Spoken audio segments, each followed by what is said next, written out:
नमस्कार, आप देख रहे हैं एमपी न्यूज। मैं हूं निधि आपके साथ और स्वागत आपका एमपी न्यूज के खास कार्यक्रम न्यूज रूम में। चलिए खबरों की शुरुआत करते हैं और सबसे पहले आपको बताते हैं कि मुंबई में हुए 26/11 आतंकी हमले की आज 12वीं बरसी है। इस दौरान देश में कई जगहों पर मुंबई में हुए आतंकी हमले में मारे गए लोगों को श्रद्धांजलि दी गई है। 26 नवंबर 2008 को पाकिस्तान से समुद्र के रास्ते आतंकी भारतीय सीमा में घुस आए थे और मुंबई में उन्होंने दहशत फैला दी थी, लेकिन इस बात को अब 12 बरस बीत चुके हैं। वहीं अब पाकिस्तान को कश्मीर से कड़ा संदेश दिया गया है। जम्मू कश्मीर में जगह जगह पर पोस्टर्स लगाए गए हैं और आतंकवाद के खिलाफ होने की बात कही गई है। एक बार फिर उन लोगों को याद किया जा रहा है जो इस आतंकी हमले में मारे गए थे और उन्हें श्रद्धांजलि भी दी जा रही है।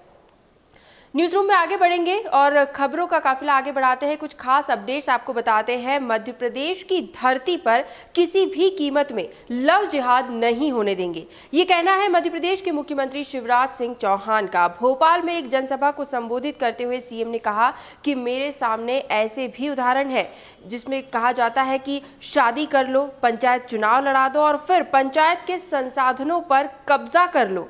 ऐसी मानसिकता वाले लोगों से सावधान रहने की जरूरत है। मैं किसी भी कीमत पर मध्य प्रदेश की धरती पर लव जिहाद को कामयाब नहीं होने दूंगा।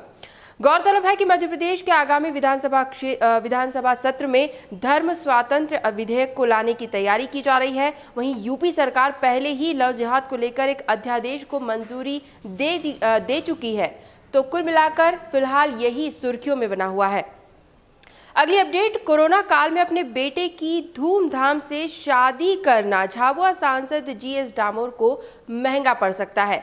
कांग्रेस के प्रदेश सचिव राकेश सिंह यादव ने इसकी शिकायत सीधे प्रधानमंत्री कार्यालय में कर दी है।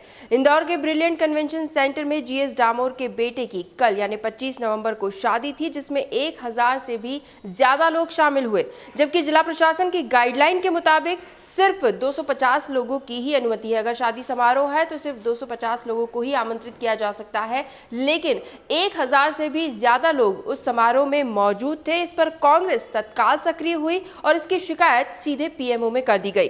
कांग्रेस ने इस शादी का वीडियो पीएमओ भेजकर सख्त कार्रवाई की मांग की है, क्योंकि कोरोना संकट काल चल रहा है। ऐसे में जब राजनेता ही अपनी जिम्मेदारी नहीं समझेंगे और इस तरह से गाइडलाइंस की खुलेआम धज्जियां उड़ाई जाएगी तो फिर जनता से उम्मीद कैसे की जा सकती है। तो कुल मिलाकर यहां पर जीएस डामोर को ये शादी समारोह और महंगा पड़ सकता है। अगली अपडेट, मध्य प्रदेश में कलेक्टर सहित बूथ लेवल ऑफिसर्स के तबादलों पर आज से पूरी तरह से रोक लगा दी गई है। इसके लिए अगर राज्य शासन को तबादला करना है तो उससे पहले आयोग की अनुमति लेनी होगी। बिना आयोग की अनुमति के राज्य शासन प्रदेश के कलेक्टर सहित बूथ लेवल ऑफिसर्स के तबादले नहीं कर पाएंगे। दरअसल मतदाता सूची के प्रारूप प्रकाशन के पुनर्निरीक्षण को लेकर आयोग ने प्रतिबंध लगाया है और ये प्रतिबंध 15 जनवरी तक लागू होगा। उसके बाद स्थिति फिर से सामान्य भी हो सकती है। अगली अपडेट भी इंदौर जिले से आपको बता दें। इंदौर में नगर निगम, जिला प्रशासन और पुलिस का एंटी माफिया अभियान गुरुवार को भी जारी रहा। निगम का अमला चंदन नगर और गांधीनगर में गुंडों के अवैध निर्माणों को ध्वस्त करने पहुंचा। टीम ने चंदननगर थाना क्षेत्र के हिस्ट्री शीटर असलम के अवैध निर्माणों पर बुलडोजर चलाया। वहीं गांधीनगर में संजू राठौर और राजकुमार खटीक के अवैध निर्माणों पर कार्रवाई की गई। मिली जानकारी के अनुसार हिस्ट्री शीटर असलम पर 23 से भी अधिक आपराधिक मामले दर्ज हैं। चंदन नगर क्षेत्र में उसने नाले की जमीन पर कब्जा कर 2 मंजिला अवैध मकान बना लिया था। इसके अलावा भी आसपास कई अवैध निर्माण किए थे, लेकिन गुरुवार को प्रशासन, पुलिस और निगम की संयुक्त कार्रवाई से इन तमाम अवैध निर्माणों को ध्वस्त कर दिया गया और यहां पर गुंडा अभियान अभी भी लगातार जारी है शहर में और इसी के तहत ये तमाम कार्रवाइयां भी की जा रही है। अगली अपडेट देवास से। आसाराम आश्रम की तर्ज पर देवास के कबीर आश्रम में भी महिलाओं का शोषण किया जा रहा था। यहाँ सेवा की जगह अनैतिक काम किए जा रहे थे। इस आश्रम में निशक्त महिलाओं को बंधक बनाकर रखा गया था, लेकिन आखिरकार मंगलवार को प्रशासन की टीम वहां पहुंची और कबीर आश्रम पर बुलडोजर चल गया। इस कबीर आश्रम की पोल तब खुली जब 6 नवंबर को एक मूक बधिर महिला गर्भवती हुई और वह इलाज के लिए अस्पताल पहुंच गई। यहाँ पर प्रशासन सतर्क हुआ और उसी के जरिए कबीर आश्रम तक ये टीम पहुंच पाई। पुलिस ने यहां से एक बाबा और एक महिला को हिरासत में लेकर अज्ञात व्यक्ति के खिलाफ दुष्कर्म का मामला दर्ज कर लिया है। वहीं प्रशासन ने पूरे मामले में विभिन्न धाराओं में केस दर्ज कर बंधकों को यहां से मुक्त भी कराया। तो बड़ी कार्रवाई देवास के कबीर आश्रम पर।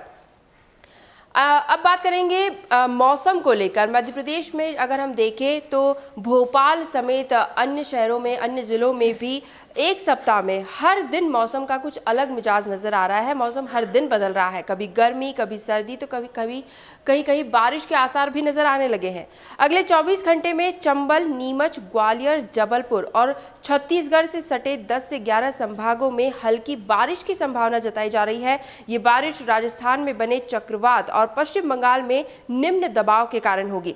हालांकि निवार तूफान का प्रदेश पर सीधा असर नहीं पड़ा, लेकिन इसके कारण हिमालय से आने वाली सर्द हवाएं जरूर रुक गई है और इसीलिए एक अच्छी सर्दी जिसका सबको इंतजार था, कुछ वैसा उतनी ठंडक देखने को नहीं मिल रही है। मौसम वैज्ञानिकों के अनुसार अगले 48 घंटे तक इसी तरह मौसम में कुछ गर्मी बनी रह सकती है। वहीं नमी बढ़ने के कारण प्रदेश में कुछ जगहों पर हल्की बारिश की संभावना भी बनती दिखाई दे रही है। न्यूज रूम में अंत में बात करेंगे कोविड-19 की अपडेट्स को लेकर, क्या कुछ कह रहे हैं आंकड़े, चलिए आपको बताते हैं। पिछले 24 घंटे में 1777 नए पॉजिटिव सामने आए हैं मध्य प्रदेश में, तो कुल संक्रमितों का आंकड़ा पहुंच चुका है 1,98,284 तक। एक्टिव केसेस अगर हम देखें तो मध्य प्रदेश में 13,742 एक्टिव केसेस कोविड के अभी बने हुए हैं। हॉटस्पॉट इंदौर में 572 नए मरीज सामने आए, जबकि 3 मरीजों की मौत हुई है। इंदौर में 3,644 एक्टिव मरीज फिलहाल मौजूद है। राजधानी भोपाल में 307 नए मरीज, कुल संक्रमितों की संख्या हो चुकी है 30,332।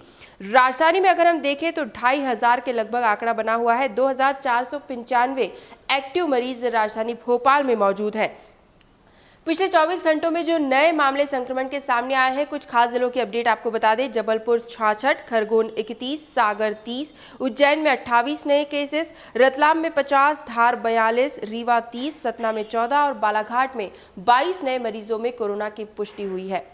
तो एमपी न्यूज़ के न्यूज़ रूम से फिलहाल यही अपडेट्स। लगातार और भी खबरें और भी जानकारियां हम आप तक जरूर पहुंचाते रहेंगे। बस आप बने रहिए हमारे साथ, देखते रहिए एमपी न्यूज़। धन्यवाद। एमपी की नब्ज, एमपी का हाल, मध्य प्रदेश की हर खबर एमपी न्यूज़ टीवी के साथ। लगातार खबरों के लिए सब्सक्राइब करें हमारा YouTube channel MP news TV. Latest updates के लिए बेल आइकन दबाना जरा भी न भूलें।